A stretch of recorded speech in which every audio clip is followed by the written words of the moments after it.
একতলা বাসের অনুমতি নিয়ে এনে বাসগুলোকে অবৈধভাবে দোতলায় রূপান্তরিত করে এগুলাকে স্লিপার বানানো হয়েছে, যেটা দেশে আইন, সড়ক পরিবহন আইন বা সড়ক পরিবহন বিধিমালা কোনোটা এটাকে সাপোর্ট করে না। স্লিপার বাসে আলাদা একটা দরজা আছে, এটা ড্রাইভারের সাইড থেকে দরজাটা লক করে দেওয়া যায়। যে ওই দরজা যদি লক করে দেয়, বাসটা যদি দুর্ঘটনায় পড়ে, যে ভিতরে যারা আছে তারা বের হয়ে আসবে, ওই সুযোগও তাদের আর নাই এখানে। ফলে এগুলো ম্যাক্সিমাম বাসেই অশোক লিল্যান্ড বাসের উপর মডিফাই করে স্লিপার বাস করা হয়েছে। এই বাসগুলো চলাচলের কোনো অনুমতি বিআরটিএ দেয়নি। আর এইসব বাসের যে সেফটি যে বিষয়টা আমি এখানে রিটে উল্লেখ করেছি, সেটা হচ্ছে বাসগুলোতে কোনো ফায়ার এক্সিট নাই। বাসগুলোর একতলা বাসের অনুমতি নিয়ে এনে বাসগুলোকে অবৈধভাবে দোতলায় রূপান্তরিত করে এগুলাকে স্লিপার বানানো হয়েছে, যেটা দেশে আইন, সড়ক পরিবহন আইন বা সড়ক পরিবহন বিধিমালা কোনোটা এটাকে সাপোর্ট করে না।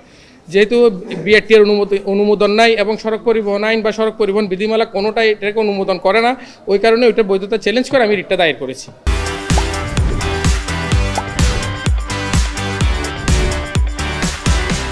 স্লিপার বাসে আলাদা একটা দরজা আছে, এটা ড্রাইভারের সাইড থেকে দরজাটা লক করে দেওয়া যায়। যে ওই দরজা যদি লক করে দেয়, বাসটা যদি দুর্ঘটনায় পড়ে, যে ভিতরে যারা আছে তারা বের হয়ে আসবে, ওই সুযোগও তাদের আর নাই এখানে।